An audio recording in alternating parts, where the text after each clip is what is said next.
Ready, Rachel? Ready?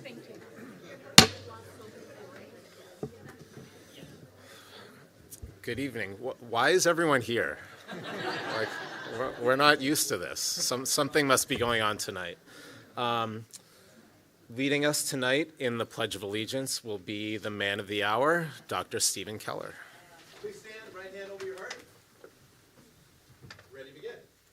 I pledge allegiance to the flag of the United States of America and to the republic for which it stands, one nation, under God, indivisible, with liberty and justice for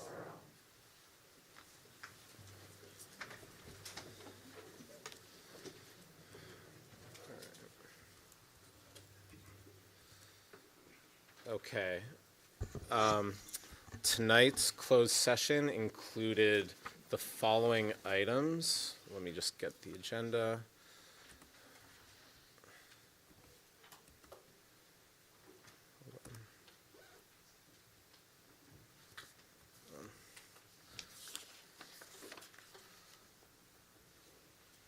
So we discussed public employee discipline / dismissal / release, and I do have an announcement to make out of that. In closed session by a 4-0 vote with Mr. Strutzenberg absent, the board took action to authorize the issuance of 2 45-day notices of unprofessional conduct. So that was the first item we discussed. The second item, public employee appointment. The board voted 4-0 with Mr. Strutzenberg absent in favor of the appointment of the new Assistant Superintendent of Human Resources. The board is pleased to announce the hiring of Dr. Nick Stefani as the new RBUSD Assistant Superintendent of Human Resources, effective January 3rd. Dr. Stefani comes to us from the Inglewood Unified School District, where he has been serving as the Chief Human Resources Officer for the past year. He previously served as the Director of Human Resources for the Los Angeles County Office of Education for 3 years. He has over 9 years of experience as a secondary administrator, serving as a high school principal in 2 different school districts. Dr. Stefani began his career in education as a biology, chemistry, and physics teacher for 4 years. He earned his undergraduate degree in biochemistry and molecular biology at the University of California, Davis. He earned his master's degree in educational administration from National University and his doctorate in educational leadership from the University of Southern California. We would like to welcome Dr. Stephanie to the RBUSD family and wish him success in his new role.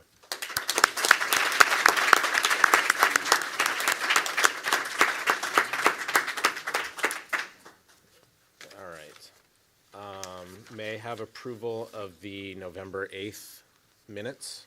So moved. Second. All those in favor say aye. Aye. Student advisory vote? Okay, motion passes. The agenda for tonight was approved at the 4:30 session with a motion by Mr.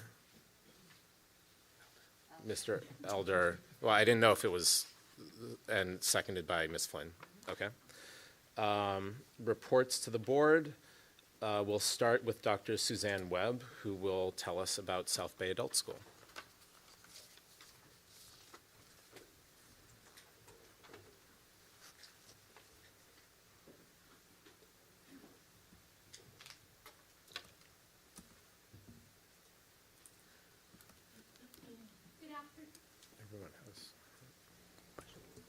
Good afternoon.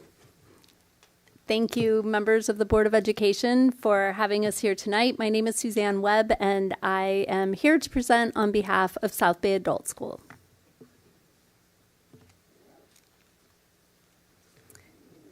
Susanna.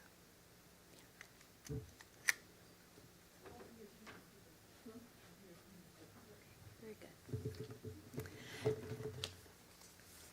The South Bay Adult School community is made up of a diverse group of adult learners. As you can see, ages range from 18 to 86. 64% of our students have Spanish as their first language, 25% have English as their first language, and the remaining 21% represent about 21 other languages. They come to us with a wide variety of educational backgrounds, anywhere from only 6 years of education all the way through professional degrees such as medical degrees. Our students are also, a little over half of our students are living at the poverty level, and so we're very fortunate to get such a generous funding from the state and federal grants. Every single program that we have at South Bay Adult School is student-centered. So you can see there in the center is Paula.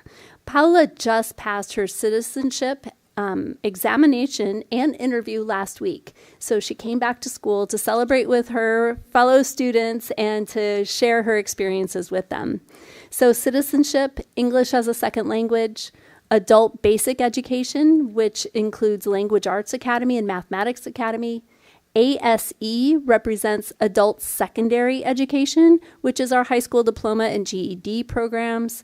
And we have a very special collaboration with El Camino College for our students to participate in career pathways. All of these programs, all of them, prepare our students for college and the workforce. Tonight, we're going to focus just a little bit on our Adult Basic Education Language Arts Academy. I have invited our lead instructional teacher, Mrs. Bilquis Ahmed, to share about the project-based learning that's happening in her classroom, along with one of her students, Cynthia. Good afternoon. Students come to Language Arts Academy to improve their writing skills as well as their presentation skills. And in our project this year, they chose to create and write a play based on the movie, The Lego Batman. And as you can see, collaboration and creativity are apparent there. As Suzanne mentioned, Cynthia is here, and she wrote the play. She actually created those costumes, sewed them, and painted them by 10 hours each. Yes, she's amazing, and you'll hear more about her in a moment. But the students also collaborated. The teamwork was awesome. They worked to create a flyer. They also had some set design.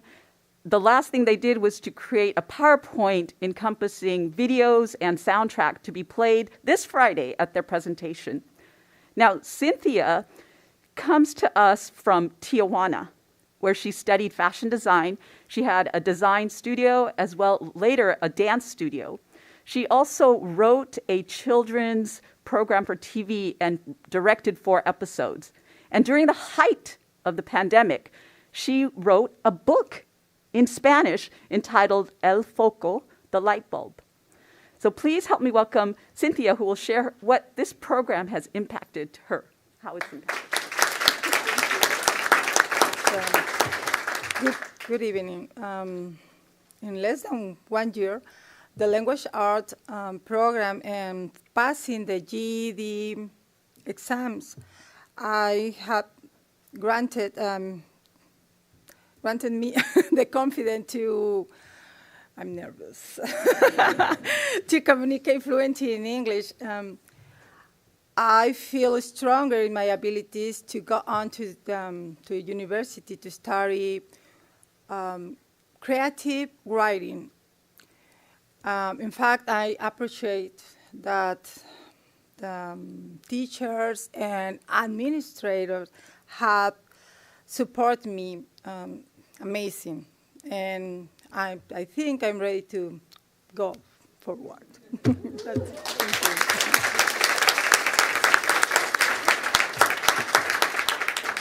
By the way, that presentation is this Friday, 10:30 a.m., South Bay Adult School, corner of Englewood and Manhattan Beach Boulevard. I'd like to end this presentation with a shout out to the dedicated and committed staff at South Bay Adult School, the teachers, counselors, instructional assistants, our office staff and program technicians are all a passionate, caring group of people that really love helping adults realize their goals. And I'm really grateful to be a part of this team. Thank you.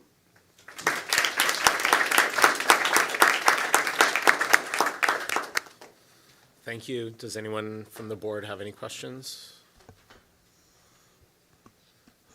My one question is, do you still have the improv class at South Bay Adult School? I'm sorry, no. We I'm don't. thinking We of don't it. have I've been community meaning to. ed right now. Yeah. Okay, I'll have to look But I'll up the think of you catalog. if we bring it back. Thank you. Okay, thank you very much. Thank you. Next, we have Chris Bradley from SVA Architects, who's going to present the facilities master plan. Well, thank you so much. It's wonderful to be back in front of you again. And what a wonderful night to get to come and present on such a big ceremony and celebration.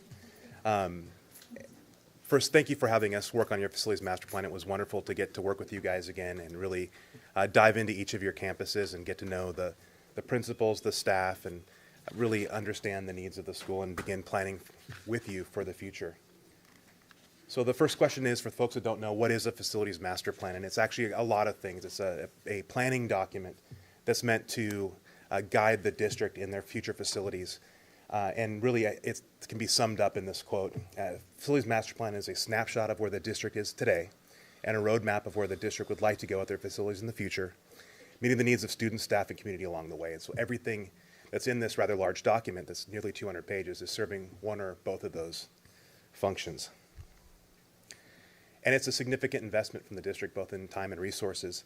Over the course of the last 6 or 7 months, we've had nearly 4 dozen meetings with district staff and stakeholders, really doing that deep dive into the campuses and spending a lot of time on the campuses themselves, looking and understanding again how it works, how the parts and pieces are interacting. We met with the principals and some of the recent past principals to do that deep dive as well and really explore every major aspect of the campus, from pickup and drop off to site security to how the individual classrooms work, how the multipurpose is working, how the lunches are done, kind of a pretty exhaustive list of questions and discussions that we had.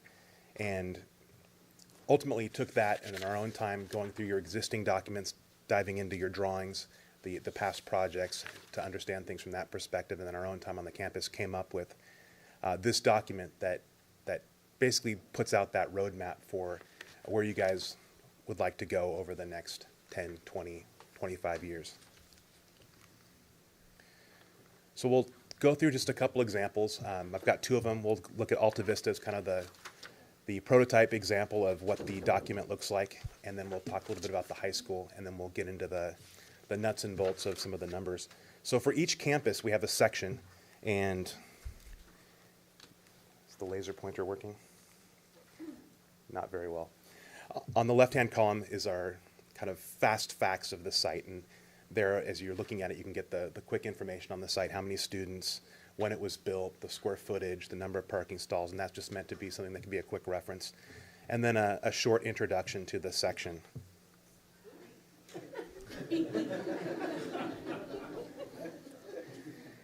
And then following that, we have the first of the several diagrams, and it's an existing campus use. And the idea there is that you can have a quick understanding of how all the parts and pieces of the site are used, what the spaces are, what the relationship are, and then also the type of construction. So depending on the line work, it either is noted as a permanent style construction site built or modular at grade, or in the case of portables, we've got line work for that as well. And so just a quick and easy way to understand the campus from a 10,000-foot view. And then we've got what we call the modernization heat map. For those unfamiliar, the school facilities program that the state has is a partner in paying for construction for public schools. And in addition to a program for new construction, there's a program for modernization. And essentially, if you've got site-built permanent construction, you have eligibility for state matching funds every 25 years. And if it happens to be a portable, you've got eligibility every 20 years. And so we went back and looked at when all the construction was done, when each building on campus was last touched, and then projected out when that eligibility comes back around. For the projects that you have eligibility between now and 2030, we gave them a dark green color from 2031 to 35, light green, and then beyond that, the lighter green still. And then looked at what are those dark ones, the ones that will be coming up in the next few years, what do they look like, and provided cost estimates for projecting costs for modernizing them. So that's the modernization diagram. And then for each campus, we then spent time looking at proposed projects. And this is really meant to be a menu of options for you. These all individually solve or improve some component of the campus. They're color-coded according to categories, so there's a different color for each category. One is building replacement. The other is something that we broadly called campus enhancement. We have deferred maintenance, so ongoing capital costs that are identified. And then safety and security. If there's something that we could do to enhance security, whether it's changing a fencing configuration, providing further separation from the street, something along those lines that went into that category. So there's 4 different categories, and those are all identified with both the colors and then numbers that are linked to a description. So on the left-hand side, we've got just the sort of title of the individual projects there in the blue. And then next to that, we have a description of each and every one of those projects that outlines both the need that was identified and then how we're proposing to solve it. So for each one of those proposed projects, we've got the information there. And that'll be helpful down the line as you're pursuing these projects to be able to look back and see what was it exactly that we're doing there. And this will have a good reference point for coming back and beginning these projects. And then at the end of each section, we do a set of matrices for proposed costs or projected costs. And this is where things get a little bit complicated with the way construction works. So there's hard costs and then there's soft costs in construction. Hard costs are what you would hire a contractor, what you pay a contractor to do. And then soft costs are all the additional costs to a project over and above that. And so in our columns, we have just the hard cost projection in today's dollars, January 1st, 2023 projection. And then total project costs that are both what you'd pay the contractor and then all the other soft costs associated for this. So the projection of the full cost of a project. And then we've gazed into our crystal ball and projected the costs down the line in 2-year increments.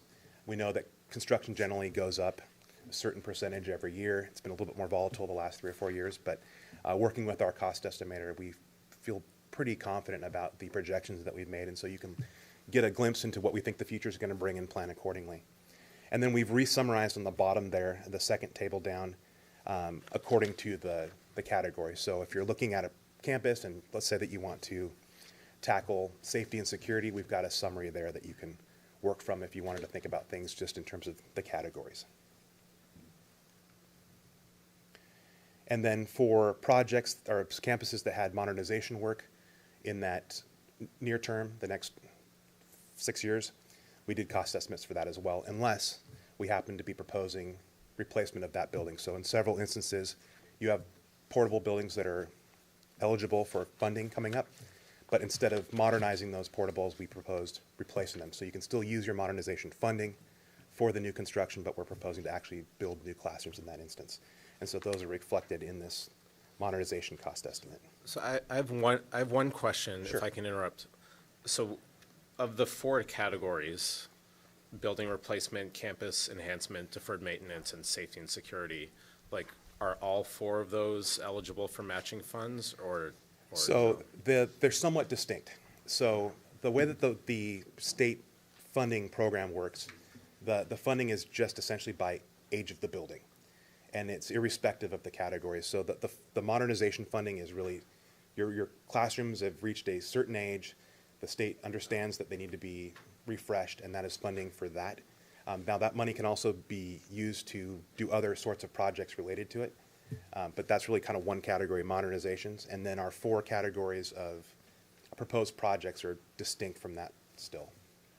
So you could potentially fund along with the modernization some of these other proposed projects, but really they're separate types of projects.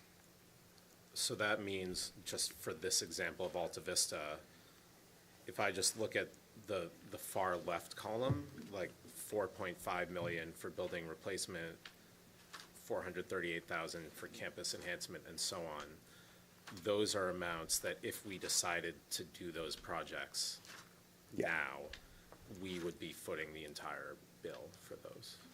Yes. Okay. Now, there's other potential sources of funding that you can pursue that would assist with those, but generally speaking, the modernization's the big chunk of those, and that would be related to, generally speaking, upgrading your classrooms. And there's the opportunity to blend some of these together and sort of spread the state funding out, but it's tied to the modernization. Okay. Thank you. Okay. Any other questions before we? Okay. And then, of course, the high school. It's the same format, again, with the cover page with the fast facts, if you will, on the front, the short introduction, and then diving right into the use diagrams here. And so we've got them for each of the levels and then broken into the two sides of the campus because it wouldn't fit on one 8.5 by 11. But again, the idea there is that you can easily see what all the parts and pieces are. And then this is the modernization map here, where you can see each of the buildings and their color code. So kind of the center of campus is where your oldest buildings are with respect to when they were last modernized. And then here we've got our proposed projects for the site. I'll talk about those a little bit here. Hard to point without the laser pointer, but on the left-hand side where the orange is, we were looking at potentially doing a controlled entry at that site there, and then also doing a turnaround, and that would solve some of the traffic and pedestrian issues on that edge of the campus. We're proposing some reconfiguration of the industrial arts building. The bingo building, I think, has probably reached the end of its lifespan. So we're proposing to replace that and put 4 of your specialty science and technology programs there, and I think that would be a good spot for it. Down in the center there, some of the classrooms in the green there are a little undersized. They're not what you would build today if you were building a brand new campus. And one of the things that we noticed when we were walking on campus is that there wasn't a lot of kind of group gathering spaces. There's a lot going on in the campus, but maybe not a lot of courtyard space. And so we wanted to look at the potential of actually building a 2-story building there, replacing those classrooms, and then building a courtyard in the green area there. And then along with that, build a second cafeteria and eating area. One of the things we noticed was that there's some strain on the cafeteria in terms of just being able to get students in and out get their food in time. So that would be a solution to there, and also really make that courtyard a very usable space. So that's an idea that we had that we were proposing. And then among others, I think the home side of the bleachers is probably in that same category as the bingo building. It's lived a good life, but perhaps ready to be replaced. And so we would propose not only replacing those bleachers, but actually expanding them. Given the growth of your program, certainly there's a need there for additional seating. And so we've got the opportunity to not only expand the home side bleachers, but really kind of redo that upper area at the street level and give yourself a more formal entry, new restrooms, concessions, ticket, and then you can also expand your barbecue area as well. It seemed like something that was gaining increasing popularity. So we thought we could really do something special with the home side of the bleachers. So there's a couple other proposed projects as well with the fields, but that's sort of the highlights of the high school. And again, we've got descriptions of each of the proposed projects. And then the same summaries that are in that same exact format.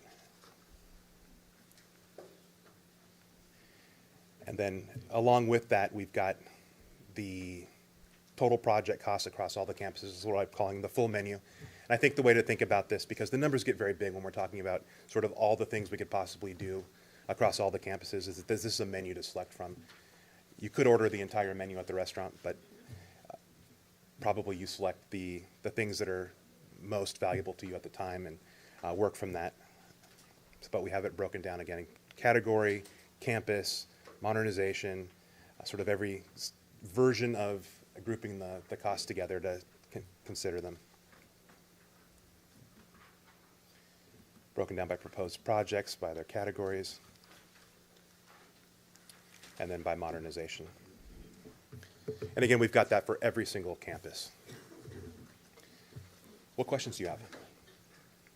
So I have 2 questions. Sure. Like, one would be for you and one would be for Dr. Alperin.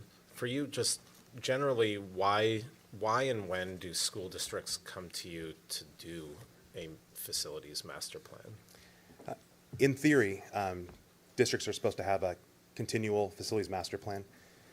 Doesn't always get done, but ideally, there's a master plan, and you're continually updating it, and then at some point, it sort of reaches the end of its lifespan. It's been updated as much as it can be updated, and you sort of start over. And so this was I think, an opportunity to do that reset. You guys have essentially done the lion's share of the existing facilities master plan, and this was an opportunity to get a fresh set of eyes on it and sort of start fresh with the master plan, but set you on that path where you can now update this one as you go. Okay, yeah, and why are we doing this now? Well, first, I want to thank Chris and also Fred.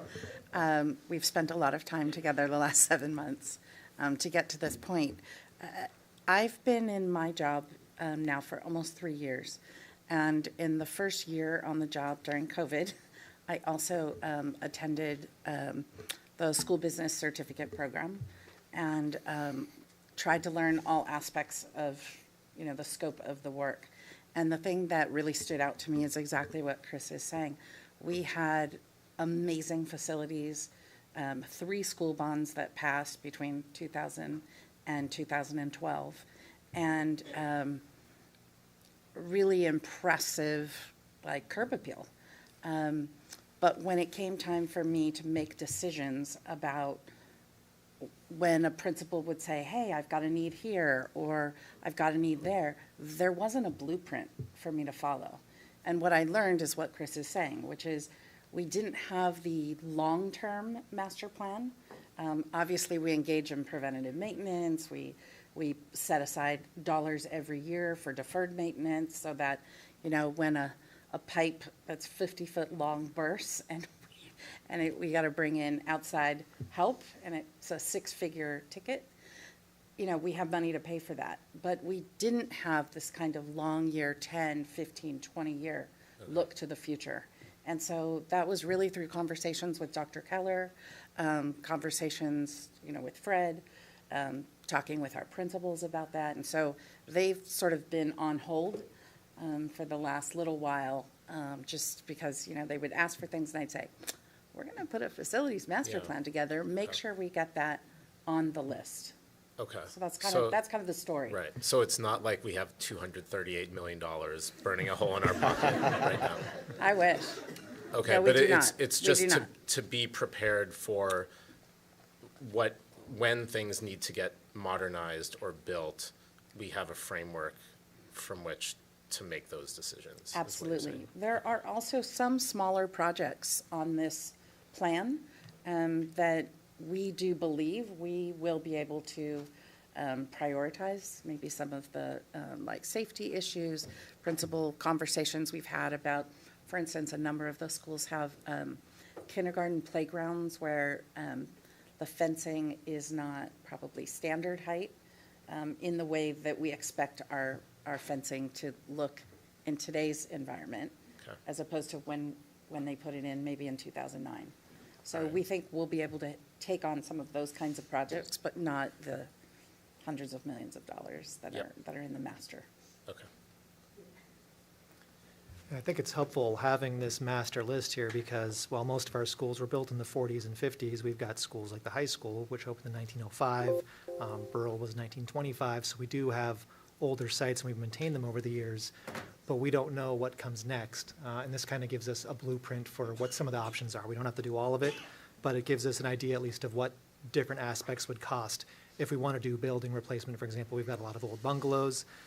Looking at the overall cost, it looked like about a third of it was just building replacement. If we wanted to replace those with something that doesn't look like a temporary structure. So there's a lot of interesting things in here that we may not do all of them, we may not do any of them, because ultimately every dollar we spent has to do the most good possible for our students. But if they don't have facilities to learn in, we can't. So there's things I look for like climate resilience and technology updates and a lot of other things that might factor into this long-term plan too. But I think this gives us that roadmap for here's some options and here's what they cost.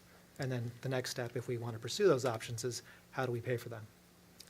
The categories that Chris was referencing, that was kind of a discussion that we had, Chris and Fred and I, said, you know, it might be helpful for both the community and our stakeholders, our board, to think about projects in buckets, right? Maybe not. Maybe you want to look at just the whole picture and look at individual projects. But, you know, if a board wanted to look at, for instance, prioritizing safety items first and kind of take a look at that and focus on that, maybe it's some on the safety and some in another area. And I don't know, it's just a way to slice it, and because it's so large, like, you know, it's like, how do you make sense of it into chunking ways? How does this, I know before I got on the board, there was a study done on how many students we could expect. Is this facilities plan based on our current enrollment and without growth or in there, or is? We made assumptions for flat enrollment, although the state is anticipating declining enrollment over the next 10 to 15 years. We don't have a strong feel for that. We do have some declining enrollment in Redondo Beach in the last 3 years, like a 5% decline. We're not anticipating that will continue to decline at any kind of a rate. We also made some other assumptions in our discussions, such as in the future being able to plan for full-day kindergarten, and so being able to have the capacity to be, so even if we have declining enrollment, having the physical capacity to be able to house all kindergarten students at school at the same time was definitely a factor and is included in the assumptions in this plan, as well as a full implementation of universal transitional kindergarten. And as you said before, there's some projects that you could probably bring forward without looking at the whole number that were like obvious ones. So this is just basically a massive 160-page roadmap. It includes even the district office, maintenance and operations, Dreisler, whatnot, which is awesome to have, especially because it explains the current use of all of our campuses. So thank you for that. I know a lot of work went into this. You guys announced your engagement. Maybe you spent a lot of time together in terms of reviewing all of our facilities. Not that close. Not close, but you know it. Fred's definitely tired of hearing from me. Also, not to get too far ahead, but along with the facility master plan, looking at energy projects that would correspond. So next month, I am planning to release a request for proposals for companies that might want to bid on looking at solar and just utilities and lighting and the rest. So capital improvements. And of our existing bond dollars, like Measure Q, which we used for building new classrooms and solar and some of that, is there much of that left? Well, I'm my fiscal director, and I just met this week. So in the next month or two, we will have fully expended our Measure Q bond funds. Yeah. So no. No That would magic be pots of zero. money to draw from. That would be a zero balance. Yeah. Will you send this out essentially, to each school site and have them review it and maybe prioritize? Or I'm kind of like wondering, does it indicate in here anywhere as to which projects at each school maybe have higher priority, such as the kindergarten classrooms? Because it seems to me like if in a year or two we find out we have to have full-day kindergarten, where are we putting the children? And are there projects like that need more immediate?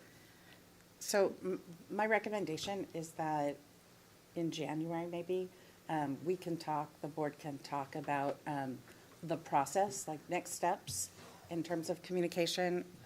All of our leaders, all of our management team has this document, but I wasn't going to put it on the website yet until, the board really has some more discussion about a communication plan and an input plan and all the rest of it. So that would be in the next couple of months, next steps. But yes, it's a long process of communication and input and stakeholder back and forth. this include classroom cooling and anything that we're modernizing in the So cost? HVAC controls will be part of the RFP that will go out in January For the energy, for energy ed, yes. okay. I wanted to also just thank Chris for embracing the district and working with us as a team, because it's almost as if he became a part of your team in order to do this, because this is really a lot of information. So thank you. Certainly, my pleasure. All right, thank you very much. Thank you. If I can just parenthetically add, since in the spirit of the evening, I wanted to thank Dr. Keller for, I think it's been 12, 13 years of working together on your facilities, and it's been a great partnership. And certainly your district has been one of the ones that we've pointed to over and over again of districts doing things well. We've used our projects that we've done with you as kind of our lot of marketing out of those because they've been wonderful projects. So I wanted to just thank you for your partnership over these years, and certainly we're going to miss having you around. All right, thank you.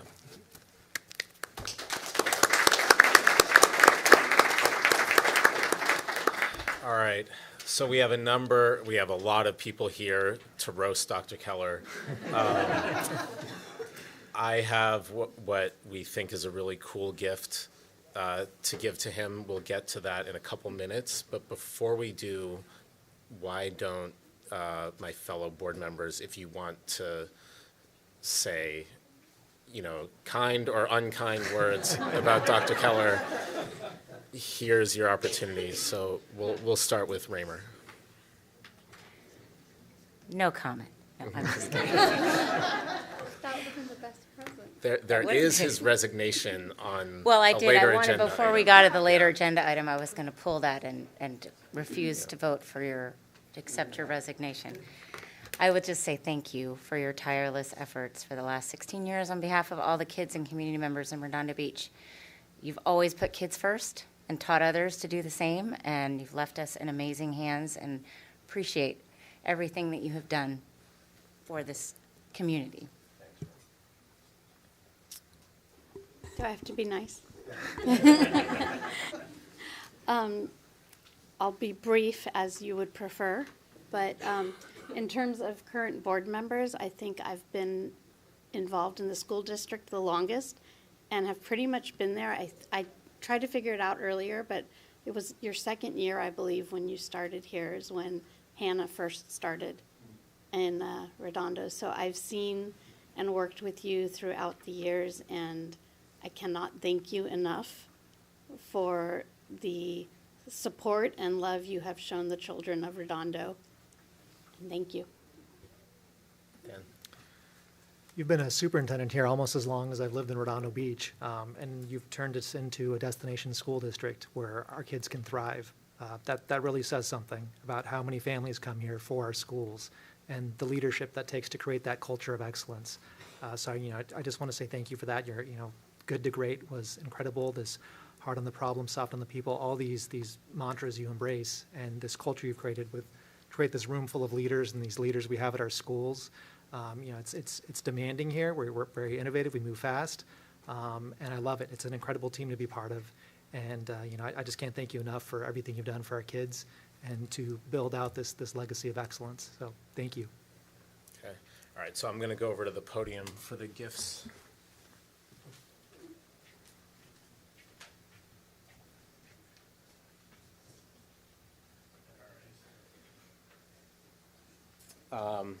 The first one, and why don't you, Stephen, come up and, yeah.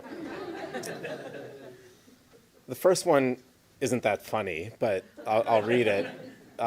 In appreciation of your 16 years of dedication and service to the students, parents, and staff of the Redondo Beach Unified School District, we thank you on behalf of the entire Redondo Beach Unified School District family, December 2022, to Dr. Stephen Keller, with the italics, proud superintendent of schools that we know so well. So thank you. Thank you. I like the geometric shape of that. Yeah, me too. Okay. Yes. So for this next gift, I have a number of people to thank.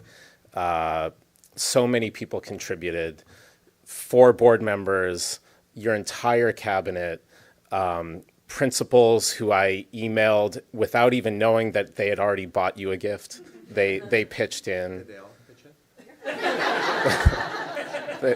in? Yes. See, they all love you. Now, one of the first things I remembered about you is, when I first joined the board, we were getting to know each other, and I mentioned that I loved taking my kid. I had one kid at the time, to the racetrack because it's a great place to spend an afternoon outdoors. You can pet the horses, feed the horses. You got this really intense look in your eyes, and you told me you loved horse racing. And we love horse racing, which is right, because I think it was at one of the RBEF galas, again, my first year on the board, it's always like at the beginning of May, or it was at the beginning of May, right before the Kentucky Derby. And both you and Kelly came up to me and said, "Who do you like in the Derby?" And I felt so ashamed that I couldn't give you an answer. But over the years, we've chit-chatted about racing. So when it came time to think of a gift for you, I wanted a horse racing theme. Okay? So here were the options. We could have gotten you like a sculpture of Secretariat. Would have been okay. We could have tried to get a race named after you at Santa Anita, like the Stephen Keller Memorial Race. We've done a version of it. Oh, you have? Yeah. Okay. Not the same. We could have bought you a share of a horse, but which horse and which part of the horse? Like, that's very risky. So finally, we settled on what I think is the right solution. So if you'll just forgive me. This is great. Now, this is not the real thing. The real thing will be delivered to you probably this spring, or in early spring. So Kelly, why don't you come up? You're on a roll. Well, she's in on it. So, yeah. Flip it around. Here you go. So, Dr. Keller and Kelly are going to have to make their way to Kentucky, whether by plane or driving.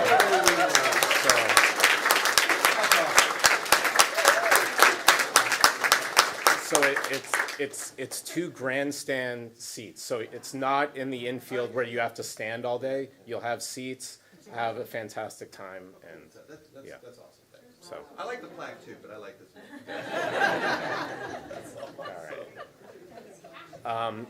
And Raymer, who's the? Just a quick thanks to Yeah. Hugh Wolf and Speed Pro because they put that together for you. Remember, he wanted to make sure you said congratulations, Dr. Keller. Both of his kids graduated from Granite. Yep. Okay. Now, on that note, we do have a gift for Kelly, which will come in handy. Come on up. Oh, I get it. Yeah, that's clever. So, if you want to open this now, like you should. You were trying to open it earlier. Yeah.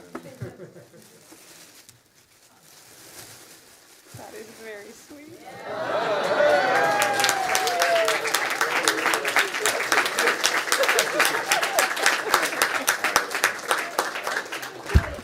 Thank you. Oh, thank you. We got to go big or we're going home. All right. So enjoy. Thanks, David. All right. My pleasure.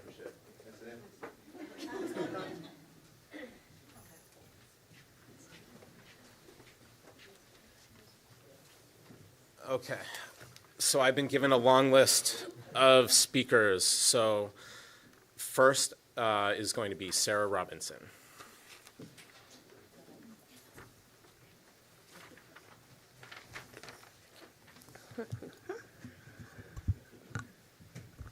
And friends. Good evening, President Whitkin, members of the board. I don't need the clicker. That's all I got. Dr. Keller and members of the cabinet. My name is Sarah Robinson. I'm the president of the Redondo Beach Teachers Association and a teacher at RUHS, and I'm joined up here by my fellow members of RBTA. A few weeks ago, our executive director, Sandra Goins, was going through some old photos to use on our website, and she came across this photo, and she sent it to me. And this image really encapsulates my experience as part of RBTA leadership working with Dr. Keller. This was taken during the Great Recession when our district, like many in the state, was facing severe cuts to our funding, which could have ultimately led to double-digit furlough days for teachers and students. Our members were rallying out in front of this very building to build support for the passage of Proposition 30, which would keep those severe cuts from hitting RBUSD. Now, when most superintendents see large groups of teachers massing outside the district office with handmade signs and posters, they run the other way. But not Dr. Keller. He was out there walking those sidewalks side by side with our members and brought his leadership team out there to do the same. That kind of attitude has been the hallmark of his time here in RBUSD. While he realizes the importance of appearances, he never let them overshadow the ultimate goal, which was providing the best possible teaching and learning environment for the students of this community. Dr. Keller has always been willing to listen to our members' concerns, as long as they got to the point quickly, and show a genuine interest in what was going on in classrooms and school sites around the district. I started here in RBUSD in 2007, so that style is all I know. But through conversations with colleagues throughout the state, I know that isn't the norm everywhere. So as president of RBTA, I am proud of what we have been able to accomplish working in partnership with Dr. Keller and his team over the past 16 years. On behalf of all of the members of the Redondo Beach Teachers Association, we want to thank you for your leadership, and we wish you a joyful retirement. And now our elementary school director, Michelle Kelly, would like to present you with a small token of our appreciation. Hello, we just have a little something for you. This Thursday is our last district holiday party, but we wanted to send you off with some leisure wear and a hat for your new job as driver for your daughter.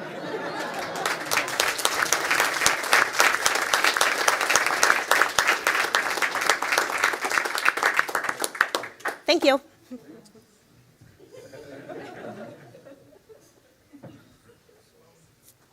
Yeah, and I just wanted to thank Anita and Monica for showing up too. Thanks. Next will be Chloe Kaywood, our student board member. Thank you. So, thank you, Dr. Keller, first of all. You've been here since I've been here, and you've been an amazing superintendent. I know, it's been a while, but you've been an amazing superintendent. I've seen you at every school. You always come and visit. Just thank you so much for everything. And ASB made a little video to say thank you from all of us. And it's also partially a holiday video, so happy holidays too.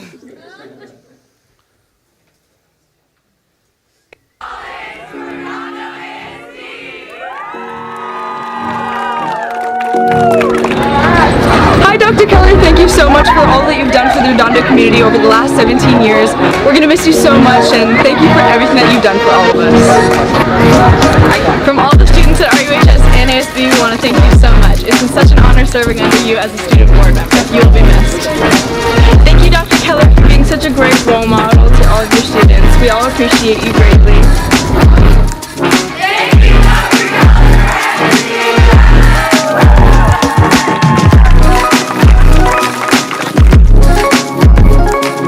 A little concerned about those kids on the truck. Did you see that?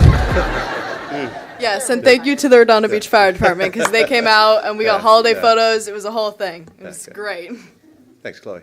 All right. Gil and Tom from Balfour Beatty.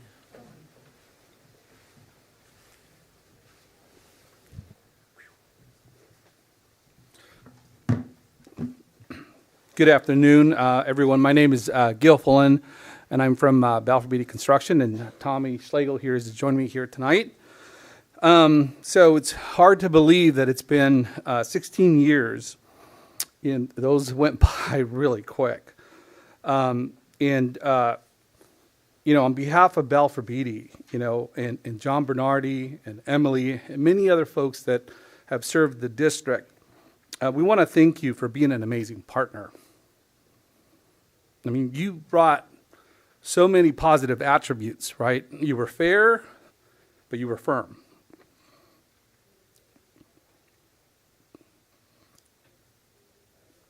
You were open, you were honest, and best of all, you were a very strong leader. A strong leader that got it done. And I remember the on time, on dime, right? I'm sure a lot of you have heard it. So thank you, Stephen, for being such a great example. And so we brought a token of our appreciation today, and we hope that you don't use it too much, as I'm sure you will stay active in all that lies in your future. Yeah, but it will be there whenever you want to relax a bit. So I'll let Tom tell you what we're giving you tonight. Go ahead, Tom. So next to your wife, where you'll be sitting, is a rocking chair. And we've also got you a book subscription, because you'll a subscription to a book club, along with a warm blanket and a sippy cup, because we don't want you to drool on yourself.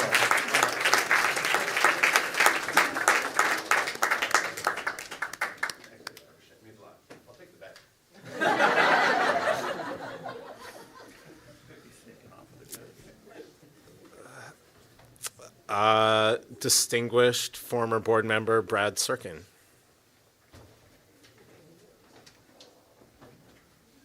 Distinguished, not favored.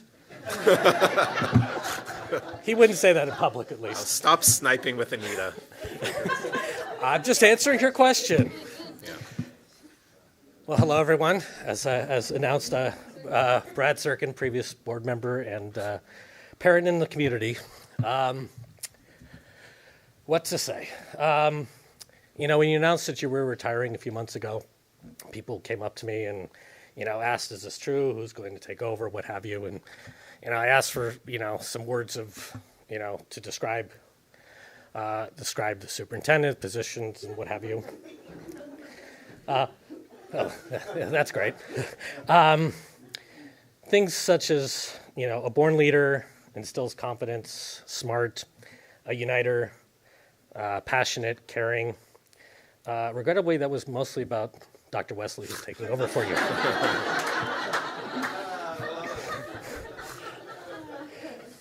But that only starts to kind of encompass, ultimately, your leadership over the last 16 years.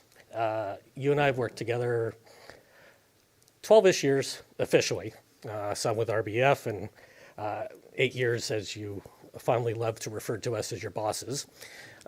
Something I disliked, because I looked at it as this was a partnership and not at the end of the day, the board makes a decision, but, none of us are educators. None of us, at least I don't claim to be an educator, and, and we learn from you and your team.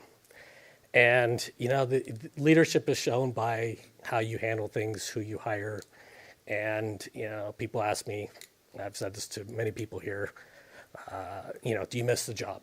And, I don't miss the job in the sense of, I would serve tomorrow if given the opportunity, but I miss the people, and I miss, the community of which this is. And I think for you, this has been, for most superintendents, they don't remain 16 years. And, and I know I speak for most everyone in this room in saying we'd have you 16 more if the opportunity presents. But we're excited for Dr. Wesley as well. I know you will, you bring your own leadership style and what have you, and couldn't be more excited for that. Thank you, I don't think is an appropriate word. I think it's gratitude, and gratitude for, what you've stood for and what the district stands for. And I think Kelly said it best a few weeks ago when we were together, and said it's always been about the kids. And, and so, as I said, thank you is not sufficient, but thank you for everything.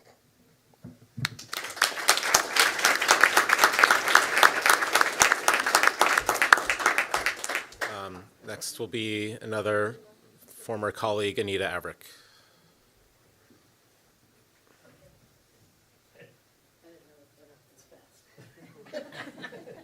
All right, so I want to be serious for 1 minute. Put the We camera have on. so much to thank you for. You came to this district and took a chance on us. When we had gone through 6 superintendents before you, and what you brought to us was amazing. Anita, you know, you were here with me. The other Anita, we've been through a lot, but seriously, our morale was in the toilet. We had nothing, and you came back, and you came and you brought. I have never heard of another superintendent who does a Christmas party for employees, which is so much fun, especially as a school board member. It's so much fun to see everybody there in one room and receiving it. You brought our district from good to great and great to greater. You modernized our buildings. You hired incredible staff, and you met with every single one of them. You brought PTA into every single thing you did and let us be a partner. You gave us Kelly, but most of all Sloan, my favorite of the family, sorry. And just saying. But seriously, you have just done so much. I have never heard of any other superintendent who has. And I was president at 33rd District and handled 26 different school districts, and not one of them could say their superintendent did what you did. And everybody wanted you. State PTA has sent their regards. They have so much respect for you. You have taught classes at convention. You have been at every 33rd District event with all of your administrators. And you still have to come because Nikki will make you. And that's so. Trying to think of something that I could give you, because you're not getting out of my life, but something I could give you that would make a difference. And there's only one thing.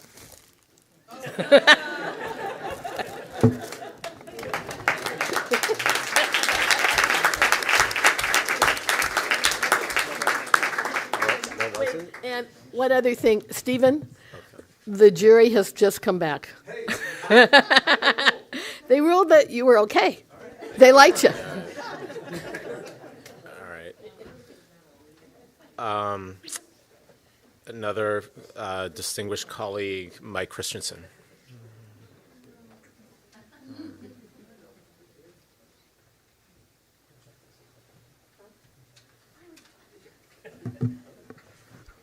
Stephen, you and I are a lot alike in certain, and I love calling you that. I used to call you Dr. Keller, but it's Stephen now. You and I are a lot alike because you're over there squirming right now, because you are completely and totally uncomfortable with the things we are saying about you. But the fact that you are uncomfortable with these compliments and with all that we're giving you right now is a trademark of the value of you, of how important you are to us. I learned a lot of things in the 8+ years I was on the board and serving the district. I learned a lot about the value of our community. I learned about the excellence of this school district. And I learned a lot about the real heroes here. The real heroes of this community, the heroes in the life of me and my family, the teachers, the staff, and the volunteers that are part of this wonderful community. And you wove that tapestry together. So you taught me a lot of things, and a lot of the things that I learned, I have applied in my own life and in my work. It's all about the kids, soft on the people, hard on the problem. We've heard that how many times?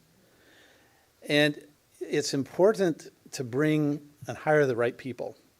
But it's equally important, this is one of the trademarks that you brought us as a district. It's also important to have hard conversations, those difficult conversations that are required to make sure that you do have the right people on the bus. So, Stephen and Kelly, thank you so much for sharing them with us. What a wonderful, wonderful gift to us as a community. Stephen, thank you so much from the bottom of my heart personally on the lessons you taught me and all that you've given to the community. Thank you, thank you, thank you.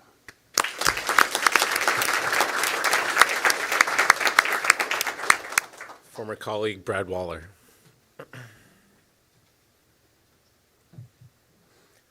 Hello. I'm happy that this day has happened when I'm not sitting there, because that was my fear, was that this day would happen while I was still there and that we would have to deal with it ourselves. So I'm very happy to see that you've made it this long. I don't know how many people realize. Chloe too. Yeah. Notice that Stephen is sitting all the way at the left there. He didn't like it when he sat there because we installed these coat racks, and I would hang my King's jacket up behind him so that when he was on the camera, he could see, people could see the Kings logo behind him. And we know that up until this year, he's a Ducks fan. Little do you know, this year we are all rooting for the Ducks to lose every game. So we have that in common. Otherwise, I think I would parrot what everybody else has said. I have personally learned a lot and grown a lot from my time on the board, learned how you manage people, how you have high expectations, everything that everybody has said, and just, thank you very much for that. Thank you for helping me grow as a person and this district grow to what it is today. Thank you.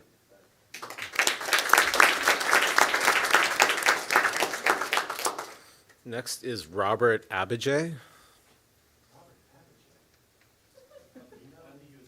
Oh, he's not here. Okay.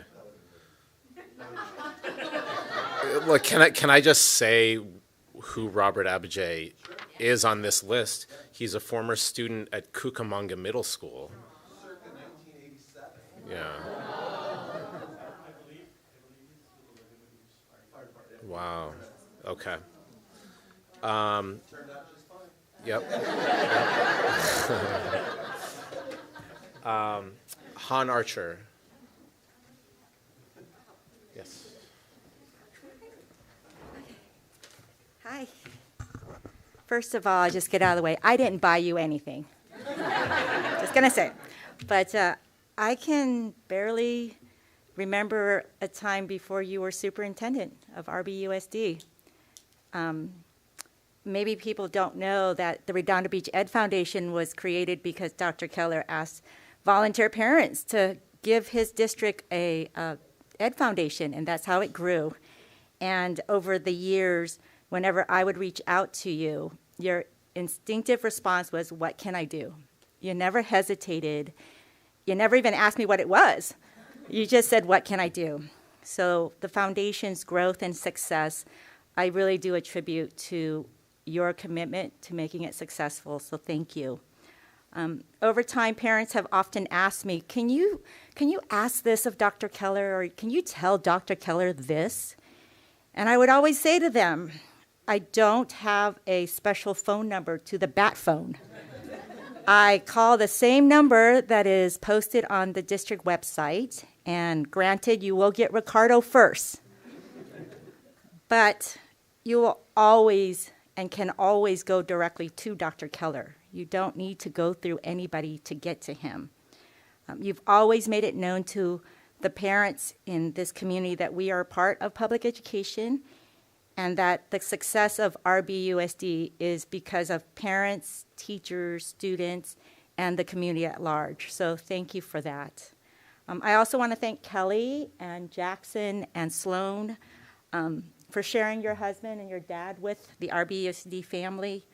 I know that the hours that he gives to us is hours he takes away from your time. So I'm so appreciative of your family sacrifices for us, and I really want to congratulate your family on this next journey. And then lastly, Dr. Keller, when you look back on your time with RBUSD, I hope that you will remember this.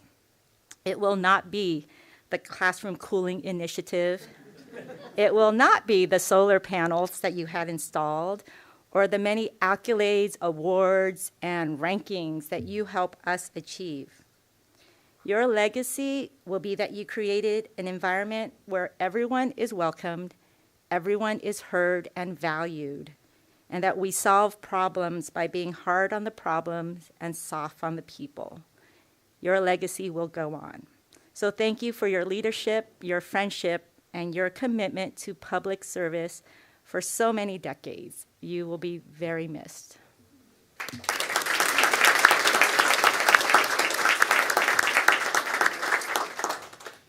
Chris Abbey.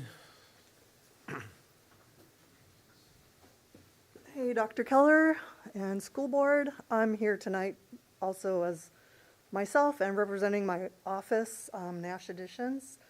My coworker John Bellata couldn't be here, but we are both parents from, the Redondo district, and my boss, Graham Nash, we're giving you this signed lyric of Teach Your Children, so you can hang it in your home. And this inside of this artwork is a oil painting portrait from 2012. Thank you.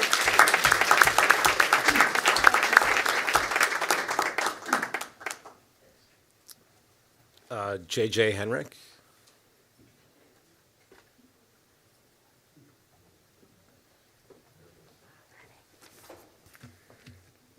Good evening, board and cabinet members.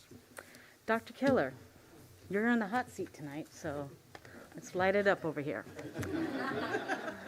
So, Dr. Keller, you have been a huge supportive partner of the classified staff here over the years. And through those truly challenging times, it has always been a great pleasure to work with you. We know it wouldn't be, oh my goodness.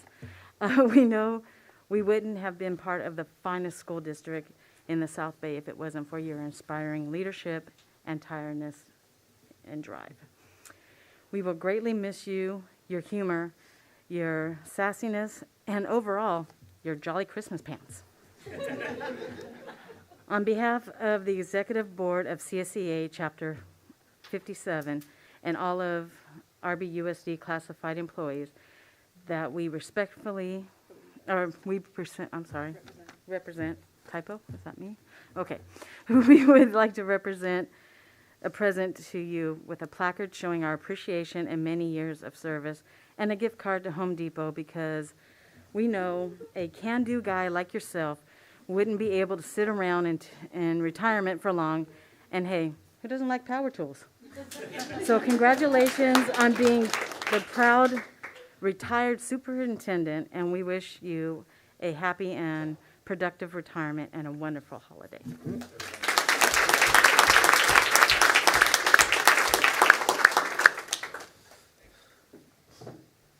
Next is Dr. Jonathan Erickson. Thank you, everyone. So I was thinking about what to say tonight. I just want to give you a compliment. I've given you material things too, like everybody.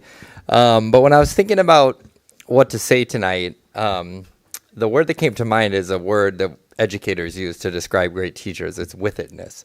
It's also one of the hardest words to define in education. But the deal is, if you have with-itness, you're an effective teacher. It's pretty much guaranteed. With-itness means you know what's going on everywhere in the classroom. You're connected to all your students. You build relationships. And probably the most interesting quality is that you're ageless, that actually students, connect with you throughout your entire career. So, Dr. Keller, you embody with-itness, and you don't have eyes in the back of your head like my wife claims to, but you manage to see everything.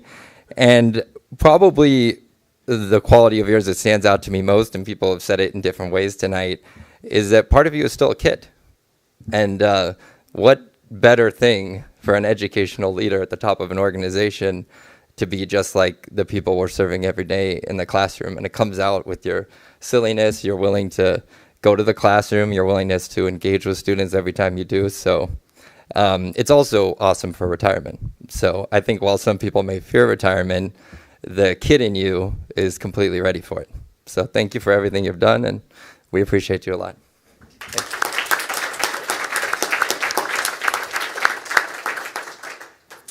Byung Cho.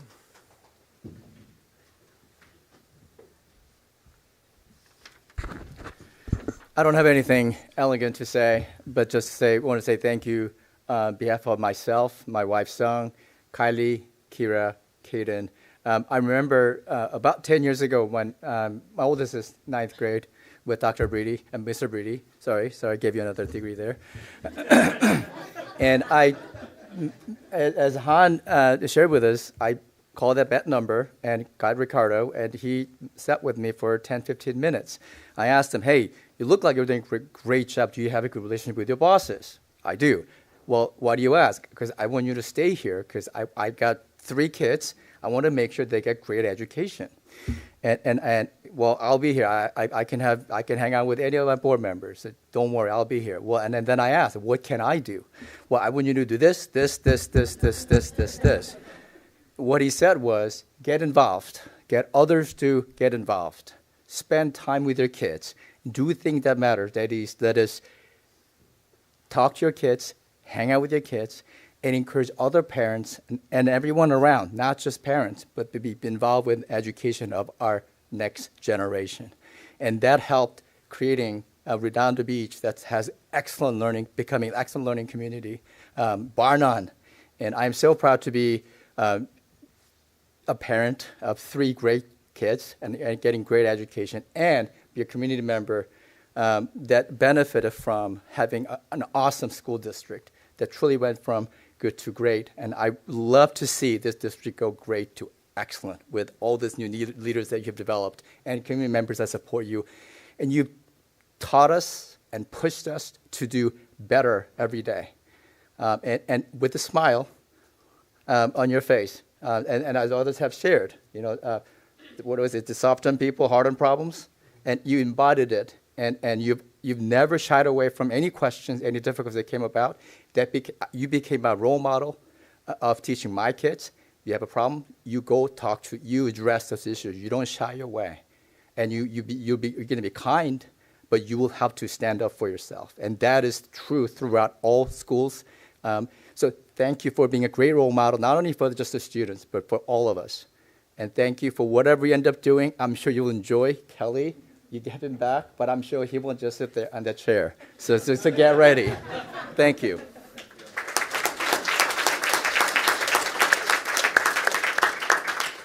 So that was everyone on the list that I got, but does anyone else want to speak?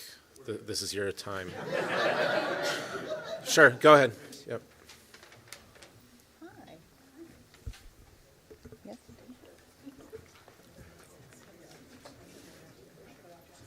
Everybody. People outside are coming in, Stephen. Do we have enough room for all of us? So how do you commemorate a historic 16 years at the helm of RBUSD? For me personally, I've had the honor of experiencing Dr. Keller's tremendous impact on this community from a few different lenses that I'd like to briefly share. As a parent in this district for the past 15 years, I have seen firsthand how your leadership transformed RBUSD from good to great. You have a knack for choosing amazing talent, surrounding yourself with the best of the best in education, always working together as a team and finding ways to innovate and elevate the school experience for all of our students, parents, and staff. We often heard your signature motto of soft on the people, hard on the problem, which showed how much you approached every aspect of your position with care and humanity. Your leadership transformed us into a destination school district, and most importantly, has led Hermosa students to choose Redondo over Miracosta. Go see them. As an alumnus of this district, I can sincerely say that you embody the culture and spirit of Redondo Beach. I have so appreciated how you have honored and respected the rich history of our school district. You have genuinely woven a sense of family within the fabric of your leadership, which ultimately is the hallmark of our Seahawk family. And now, with your incredible impact on the tens of thousands of students who have passed through our halls over the years, your own legacy is cemented in our Redondo Beach Unified School District history. As RBF president, you have been more than an excellent partner to the foundation. Your support and care for our mission throughout your years here has allowed us to aim high and reach our greatest levels yet. But by far, probably one of your greatest lasting legacies is the fact that many people aren't aware that you brought RBEF and PTA together to the table.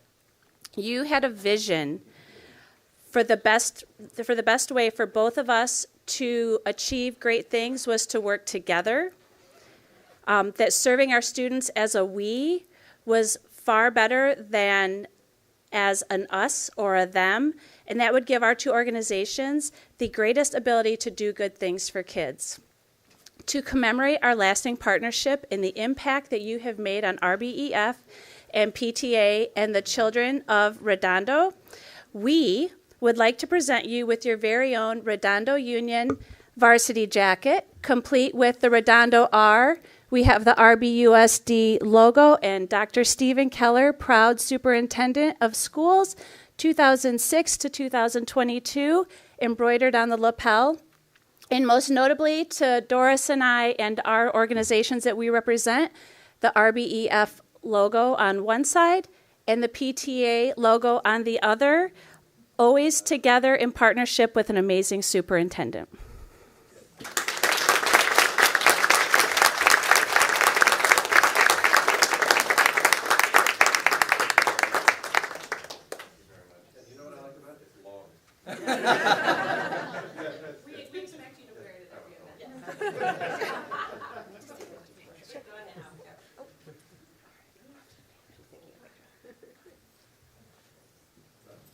When parents come up to me and have a complaint, I'll just say, see where it says 22? There's an end date. Oh, wait, there's more. Expiration date, clearly.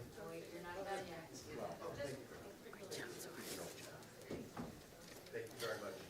That was awesome. Thanks. All right, before everyone goes, well, some of you have dinner and other plans. We're going to switch. We're going to have the superintendent's report first, so you can address a lot of your fans. And very remarkable, I should say, I take that back, is a couple things. One is I actually have some things to say. Usually I don't, but it's going to take a little time, David. You okay with it? Absolutely. Okay, because you and I are alike. This has already been long enough. Yeah. We want to eat. I usually eat at 6. But let me just start with this. It's going to take, so everybody just relax. If you want to go, now's the time. So now's the time. Because I never, ever talk like some of the people in this room. I'll leave it at that. There are a few things. First of all, I apologize for the heat in here. I put in a work order yesterday because I was freezing every morning I came in here. And so the heater is working clearly. So I apologize to everybody. The one day, Annette reminded me what an idiot I was. So thank you for that. Let me just, let me just yap a bit, but I want to go through some things. Pop quiz, some of you know this, you've heard it from me. Top grossing movie in 1986 was? 1986. Good guess, though. Top Gun. Top grossing movie this year. Isn't that weird? The more things change, the more they stay the same. It's kind of weird. Anyway, I think that's kind of interesting. I think everybody knows I love this job, I love this district, and this is why tonight. And people often ask me, what makes this district so great? I'm going to catch myself a few times, and I'm going to explain it. It's very simple. First of all, it's the people. All day, every day. And the remarkable thing about the people that I really want to hit is people opt in and opt out here. Our own people here at the dais, administrators, friends that are, friends of custodians, what have you, when someone approaches them and says, should I work in Redondo Beach? The custodian, the teacher, the administrator will say, yeah, but you got to work hard. You got to show up to work every day, unless you have COVID symptoms. You can't be late to work. That's just not going to fly here. You got to take this job seriously. So a lot of people opt out for this job, not just because I interview every person. They opt out from even meeting us because they know they can go elsewhere. No offense. They can go out, work elsewhere, and kind of live a different life. And so I think the dedication here comes from our associations. You heard it tonight, our labor partners. But also, and Raymer and others heard me say this many times, is the great thing about Redondo, and one of the things that I've appreciated, and you can look at the data in the 2 school bonds we passed in 2008 and 12. And if you even look at Measure DD, when we passed it to change the zone on Nob Hill and PCH. Our votes, I'll get to the point. Our vote to the public in each of those elections or measures was about 64%. And Redondo tends to be, and I've worked in plenty of communities, they're not everybody's over here or everybody over there. In other words, everybody didn't want to pay for a tax increase, but plenty of people did. But you didn't get a lot of people saying, I would never pay for a tax increase to, rejuvenate our schools. Redondo just comes to the middle. They're reasonable. They're hard on the problem, soft on the people. Of course, in COVID, it got a little fun on both ends of this. More restrictions, less restrictions. But it's just a fabulous place to thrive as a superintendent because of that. The funny thing is I don't know if you heard this, but a couple people said it to me and I forgot all about it. But it goes something like this. When I got here, plenty of people said, he's going to be here 3 years. I mean, I heard it. I don't know, Nikki, and if you heard that when I got here, but he's going to be here 3 years and he's going to leave. And the funny thing is, I'm surprised to hear that because I think I told Kelly, I'll be here 3 years and I'll leave. And so there's a little bit of me in that too. But I never said that to anybody except maybe Kelly. But it's funny, the more time I spent here, the people we worked with, what we were doing, the community buy-in, you just can't do it alone. And so it's a special place. And what's funny is, as a parent, as a superintendent, when I first got here, I would go around and, you guys alluded to it, we were bleeding kids in the north side of Redondo to Costa. Our middle school kids were leaving, and they were going to Costa, and we were losing enrollment. That's paying the bills, keeping the lights on, keeping people employed, all the things we like, educating kids in our way of educating.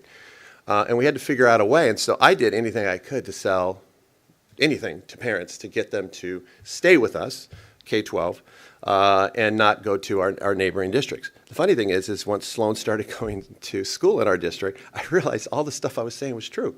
We really are a remarkable district, that everything that I had been selling, although I couldn't necessarily validate it as a parent, really was. So again, getting back to the people.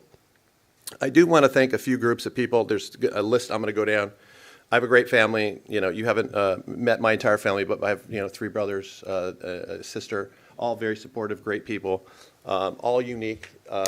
Our family is, I think, by most people's definition is, I don't know how you would do it. On paper, it would appear dysfunctional, but highly functional as a group. So I thank my brothers and my sister. They're cool people. Too bad you can't meet them. I didn't invite them because I want to lay low. I do want to note, my family's here. Kelly Keller, also an administrator in a neighboring district. Thanks, Kelly, for everything you've done for us and me and the entire district here. Jackson, my son, some of you, thank you, Kelly. Let's give that. Jackson is a teacher. Jackson Keller is a teacher in Orange County, and he teaches English learners and Avid, a great teacher in his own right. So, Jackson, thanks for being here tonight. Sorry, Gio. In between Sloan, next to Sloan is Gio, Jackson's girlfriend. Gio works in Hawthorne Unified School District, not Unified, Hawthorne School District. So thanks, Gio, for being here tonight. And then a lot of people here know Sloan. And so love you guys. Thanks for being here. It means a lot. And I know this is probably as painful for you as it is for me. So thanks. Thank you very much.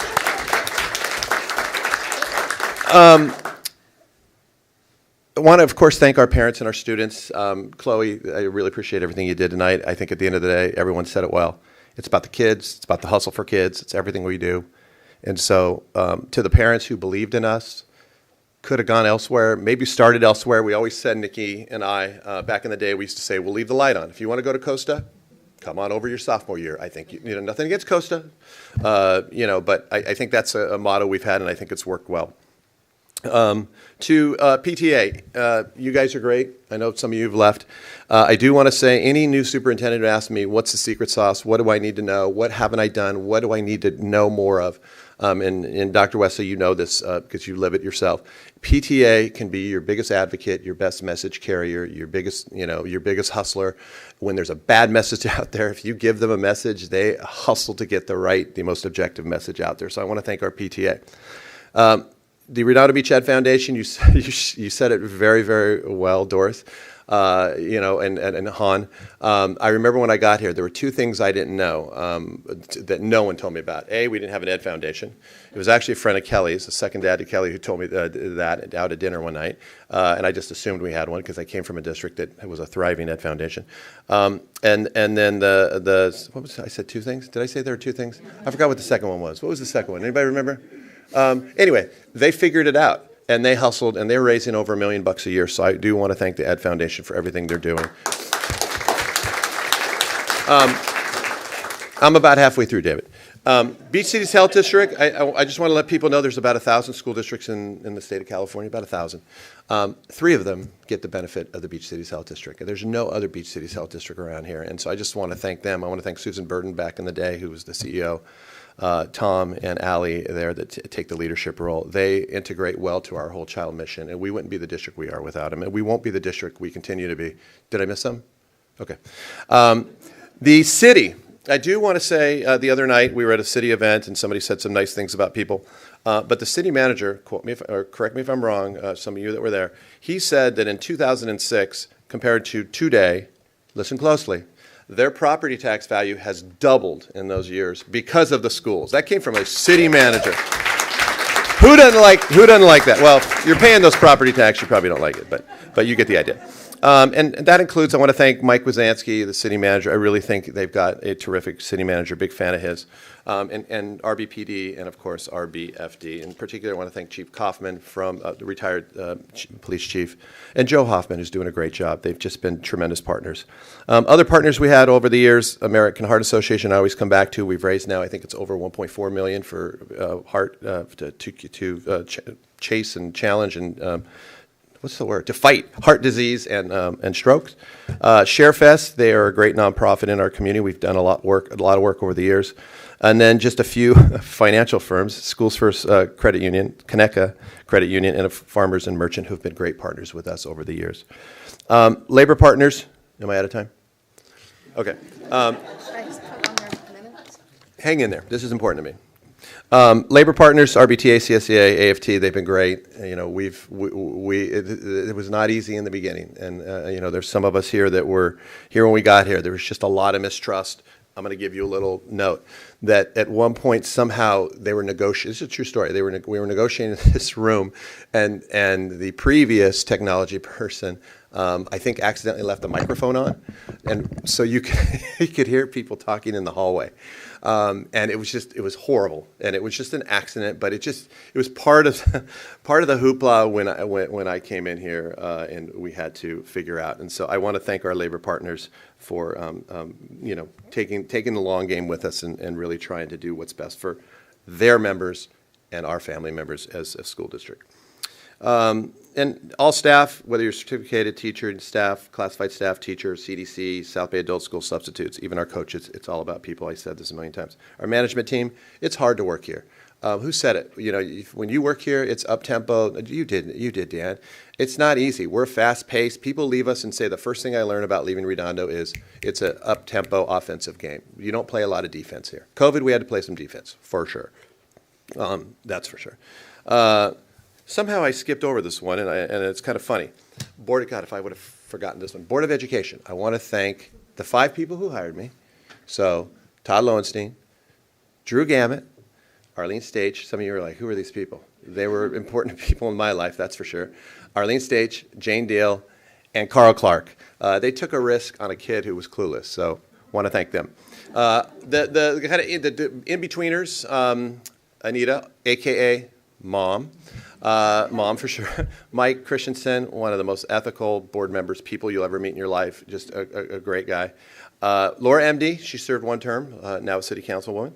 And then the 2 Brads, Brad Waller and Brad Serkin. And the one thing, Brad, MIT Brad, he definitely brought his game to our team. I want to thank that. And Brad Serkin touched upon it. And I mean this. I don't know if Jens is still here. I'm not trying to put him on the spot, but it's okay. But Jens is not here. Let's confirm it. Okay. So Jens left early. So I will tell you. This is important. Someone tell Jens tomorrow after he left. Tell Jens this. I mean this. During COVID, during the peak of COVID, and Brad Serkin, you know this, there were 3 people who took the pummeling in emails. I mean, you have not read some. We buried it, responded, tried to win people over. So there were some very unhappy people. I wouldn't say a lot, but definitely more than 10 that were just critical and brutal in their emails. And Brad Serkin, Jens and I united together. I always say during that time, Brad was like, because I think we took a short vacation to go to Napa, and Brad was responding to all those emails. And I always say Brad was like the co-superintendent. And then the 4 of you, thank you so much. And thanks to Rolf, he's not here tonight, but I just want to thank you all for enduring, our time together. And you're definitely upgrading. And then past folks, I do want to thank Nancy Kelly and Derek Kinsey, who are not here. They were very influential in the movement that we had here. I want to thank, when you talk about my job, I'm still going. I think I'm about 12 minutes in. When you talk about my job, no offense to anybody here, you know how much I care about you and think the world of you. But there's no job closer to mine than the high school principal. No way, no how. The high school, I always say 2 things. One is the high school principal is its own zip code. It really is. It's huge. And, when people say, what's the center of Redondo Beach, the city of Redondo Beach? Some people say, oh, it's the Galleria. Some people say it's the Village. Some people say it's Dog Park. I don't know why he came up with that, but it could be Dog Park. And then I would say all day, every day, it's Redondo Union High School. All roads lead through that school. And so I want to thank Mary Little, who was the principal when I arrived. Actually, the year before I arrived, right at the end, they had did they have co-principals, Dr. Wesley, right then? Yeah, and I remember when they asked me what I thought, I said, yeah, that's not going to last. So, because you don't have anybody to blame. You got to have one person, the point person.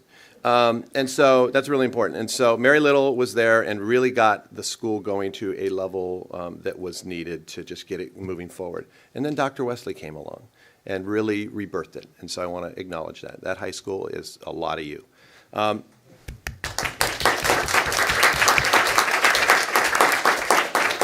Got a bit. Hang with me for a little bit. Then came Jens Brandt, who's not here. and Jens did a great job, but he got COVID. He didn't get COVID. He had to deal with COVID, I should say. He had to deal with COVID. And he did a great job. And I just remember Jens and I talking, Mr. Brandt, I apologize. Mr. Brandt and I commiserating over a couple parents that were just really harsh on us. And we would decide who was going to follow up. And I mean, it was tough because, people wanted their kids in school. We knew it. And so it was just a tough time. So I want to commend Jens. COVID's kind of, got its own thing going now, but it's a little more manageable, I think. And then, of course, we have Mr. Breedy, who's just done a fabulous job. And Breedy, I will tell you, Breedy's come a long way. As an assistant principal, you really don't get to see how good people are until they're a principal. And I got to say, Breedy, you are killing it as a leader at the high school. So thank you.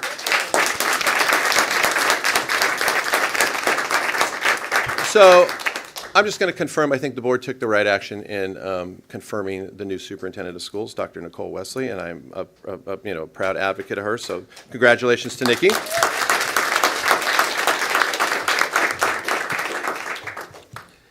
Annette, I think this is important for me to say in public, is that Annette has a lot to do with the success. She's that quiet person behind the scenes doing the dirty work. Whether it's in ed services or in admin services, where she's basically holding our budget in great shape, along with Laura Chan. I got to say, without you, we wouldn't be where we're at.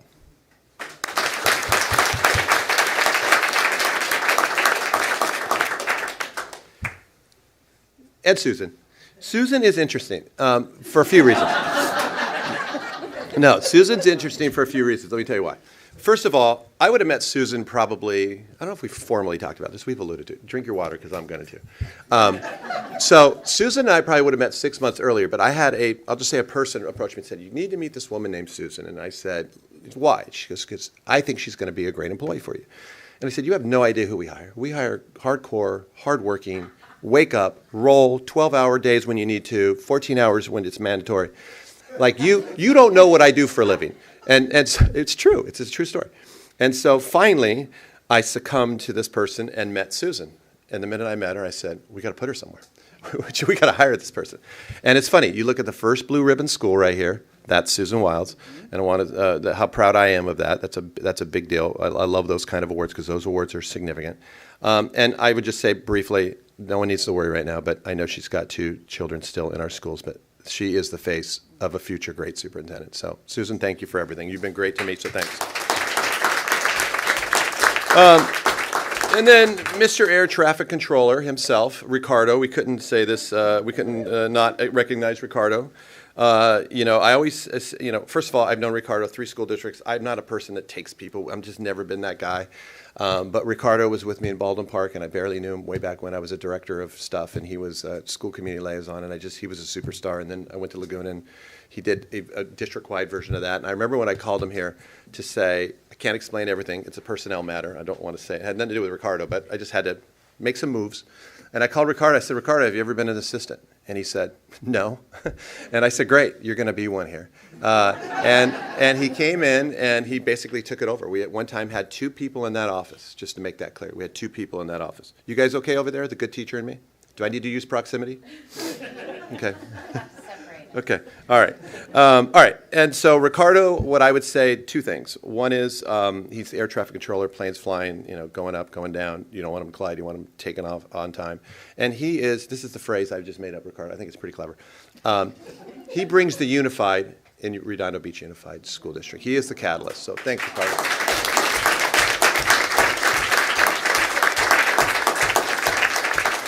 And so with that, I always say, last thing, and I'm bringing it home here, so thanks, David.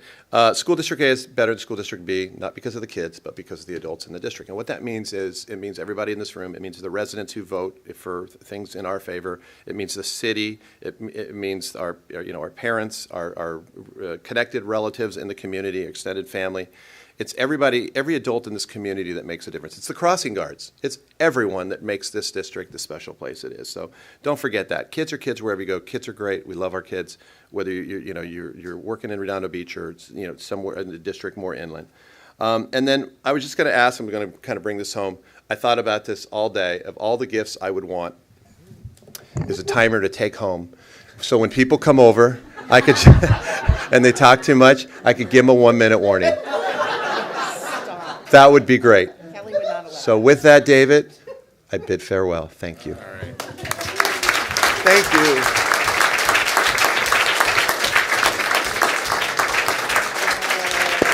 Thank you. Thank you. Thanks. Thanks.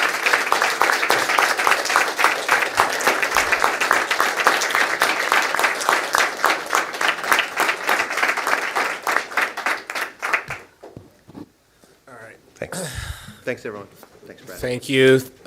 I'll give a minute for people to clear out if they want.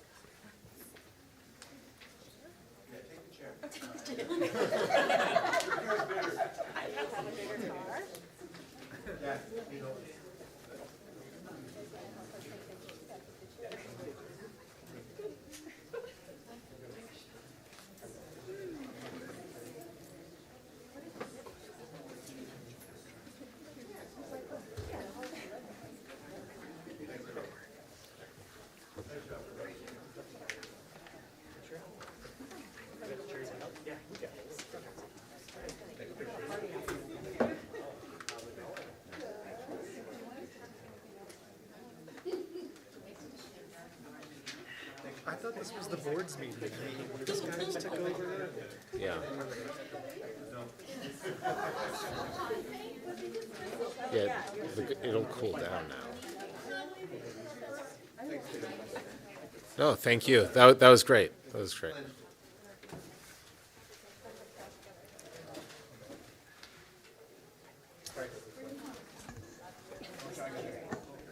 Yeah.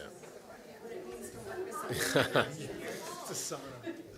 It's the big room board meeting. All right. Chloe, student board member report. I will try and keep mine short and sweet after that. So this week we have our final Spirit Week of the year, and we have Frosty's Festival at lunch with a bunch of fun games, and we also have cookie decorating, and then K9 Meredith coming for our annual kissing booth. And then tonight, I think currently, our band and guard are having their holiday performance. On Thursday at 7 p.m., our choir has their holiday performance, and then our winter sports are finally underway. We have boys and girls basketball, boys and girls soccer, girls water polo, and boys and girls wrestling. At the start of December, our RUHS Theater Hearts had their performance of She Kills Monsters, and now they're starting the spring musical of Les Miserables. I'm very excited, with the first informational meeting tomorrow. And then finally, ASB just wants to wish everyone happy holidays and a great break. So, thank you. Thank you. And I just have something short on my report, my regular report, sorry. Oh, okay, go Additional ahead. one, yeah. I'm with you. Yep. No, be quick. I just want to highlight real quickly, the ethic of care is in the air in RBUSD. And so I wanted to remind people we have our staff holiday open house party for our staff members on Thursday. We have more gifts than ever before. Dr. Wiles, you want to highlight the Project Unified? Absolutely. So thank you to the generosity of all of the community, the PTA, the Giving Tree, the Kiwanis Club, and most importantly, the organization of Natalie Medina downstairs in my office. We were able to provide huge holiday gift baskets with presents for 75 RBUSD families this year. And in addition to the presents and the clothing and the gift and the wrapping paper, 42 of those families also received holiday meals from the Redondo Beach Fire Department and the Elks Club of Redondo Beach. So thank you to everyone. And then Dr. Wesley, just a quick highlight of what our leadership team has done. Yes, I believe it's for like at least the 5th year now, where our leadership team gets together and pulls our own personal funds together. This year we raised $1,200, and then we've identified 4 employees who we believe can use we call an extra sprinkle of holiday cheer because of maybe their own personal life hurdles that they're experiencing. And so we deliver them cash in an envelope, letting them know that we care about them and we're here to support them. And just with that, just wanted to say happy holidays to everybody. Okay, thank you. Hearing section, do we have any advance written requests? Any comments on agenda items? Any comments on non-agenda items? All right, would anyone from PTA like to speak? CSEA, AFT, PTA, RBEF? No, okay. General consent, does anyone have any items they would like to pull? Come on, Raymer. It's fine. No. Good going. Okay. With that, may I get a motion and second to approve items 10.1 through 10.5? So moved. All those in favor say aye. Aye. Aye. Student advisory vote? Aye. Okay. Motion and second to discuss 12.1. So moved. Second. Dr. Alpern? Yes, this is a request to approve the bid award to Bernier Refrigeration for walk-in freezers at Adams Middle School. Adams Middle School is our main or central kitchen, which stores all of our food for our K-8 schools. And the walk-in freezer, the double walk-in freezer, and the fridge freezer combo that we're asking you to approve will all replace that equipment, the equivalent equipment, which is 40 years old. So the award is going to the lowest of the 3 bids we received. It's 40 years old. 40. Wow. Talk about endurance. Right? Wow. Wow. They don't make them like they used to. Not sure. I'm not sure that this will last the next 40 years, but we're going to give it a go. And so this is the lowest bid, lowest responsive bidder. Questions? Okay. All those in favor say aye. Aye. Student advisory vote? Aye. Motion and second to discuss 12.2. Second. Dr. Alpern? This is a request to participate in a CMAS with Kaya Services. It is for epoxy flooring for those new freezers for the walk-ins. Questions? All those in favor say aye. Aye. Student advisory vote? Aye. Motion and second for 12.3. So moved. Second. Dr. Alpern? Yes, this is requesting an approval of a service contract with Project Support Services to complete DSA project closeouts and certifications. The company PSS is helping identify what's missing from non-certified projects that we have listed with the Department of State Architects from prior projects. In some cases, it might require additional paperwork. For other cases, we might need to remedy an incomplete installation. Regardless, we want to make sure we have a clean slate before we start any new capital improvement projects. So now is the time to clean that up. How long does this phase one go for? So phase one is really the research and determination as to each of these 23 projects, like which ones just require paperwork, which ones require improvements. So the next phase would be what is the work. So this next phase will probably take 3 to 4 months. We're currently working with them on some closeouts from RUHS specifically, and so we've been working with them for the last 3 or 4 months on a separate contract. Okay. And DSA is the organization we fall under, because I know a lot of people in the community sometimes wonder why city municipal code doesn't apply to us and things like that. Right. DSA is the state entity. Yes. And they've never had the pleasure of falling under DSA. Right, so if you're a homeowner, you're working with the city on permits and the rest, and we work with the Department of State Architects. Okay. All those in favor say aye. Aye. Student advisory vote. Motion and second to discuss 12.4. Second. Dr. Wesley. This is a recommendation to increase the student workers' hourly rate from $15 an hour to $15.50, so as to meet the new minimum wage requirement effective at the beginning of the year, January 1, 2023. Due to the raise that was given to our classified staff earlier in the year, the student worker classification is the only classification impacted by this wage increase. Questions? All those in favor say aye.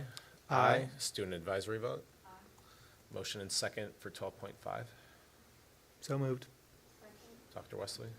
This is a recommendation to approve the contract renewal with Designated Protection Insurance Services to continue consulting and assisting with our medical and voluntary benefits. They've been instrumental in helping us for the last couple of years, and we'd like to continue their services through the end of the 22-23 school year. And so we're recommending that you approve this renewal contract. Questions? Okay, all those in favor say aye. Aye. Student advisory vote. Motion and second to discuss 12.6. So moved. Dr. Wesley. We normally put MOUs with our university partners under consent items when we renew them, but just wanted to point out this is a new agreement with Cal State University Dominguez Hills to support counseling interns. We currently have an MOU with CSUDH for our student teachers and also occupational therapy, but the counseling intern would be a new agreement. So this will allow us to work with counseling interns who support our students under the mentorship and supervision of an RBUSD counselor. And so we're recommending that you approve this agreement with Cal State Long Beach. Sorry, Dominguez Hills. Yep. All those in favor say aye. Aye. Student advisory vote. Do I need a motion and second? Motion and second to discuss 12.7. So moved. So we are reading, like, is there a cabinet member that introduces this, or just me? It's a second read. Okay. For adoption as presented. So this is the second reading and adoption of these board policies and administrative regulations. You're just reviewing the ARs and the exhibits. Oh, so we're adopting the board policies and just reviewing the ARs and exhibits. Okay. Does anyone have any questions or comments? Okay. All those in favor say aye. Aye. Student advisory vote. Dr. Alpern, unofficial attendance report. Yes, we have attendance. The attendance is looking pretty consistent with last year.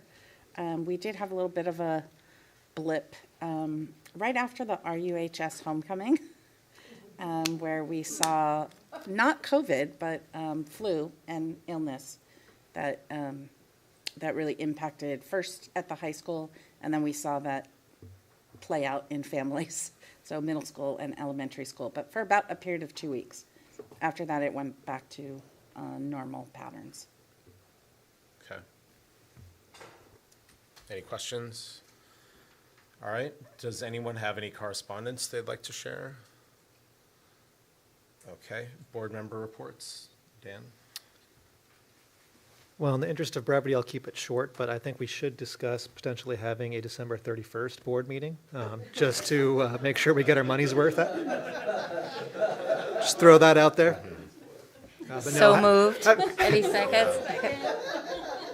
But have a happy holidays, everyone. Enjoy time with family and friends. Thank you. We're almost there, so a few more days, and then enjoy a wonderful holiday break. And thank you to everyone who's working so hard for our kids. Raymer? No report. Rachel? No report. None for me. Calendar of events.